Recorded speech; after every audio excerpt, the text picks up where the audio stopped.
सायंकाळचा हा सूर्यास्त बघताना किती भारी वाटतं ना. ग दी माडगुळकरांची एक कविता आहे की आठवणींच्या आधी जाते जिथे मनाचे निळे पाखरू खेड्यातले घर कौलारू. तुम्हाला माझ्या मागून अनेक पक्ष्यांचे आवाज येत असतील आणि याच्यामुळे आपल्याला सुखाची अनुभूती होते. पण नक्की माझं सुख म्हणजे गावाला राहण्यातच आहे का?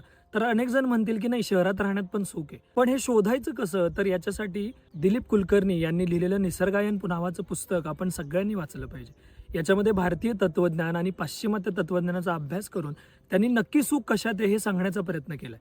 कारण आपलं खोटं सुख कशात आहे हे सांगण्यासाठी अनेक कंपन्या काम करतायत, पण माझं खरं सुख कशात आहे हे सांगत नाहीये कोणी.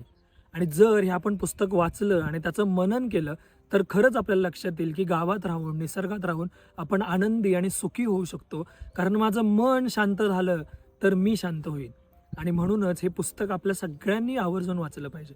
तर हे पुस्तक विकत घ्या आणि निसर्गात राहण्याची जादू आजमावण्यासाठी आपण सगळ्यांनी प्रयत्न करायला सुरुवात करा. आपल्या सगळ्यांना या सुखाच्या दिवसाच्या हार्दिक शुभेच्छा. धन्यवाद. आरोग्य धनसंपदा.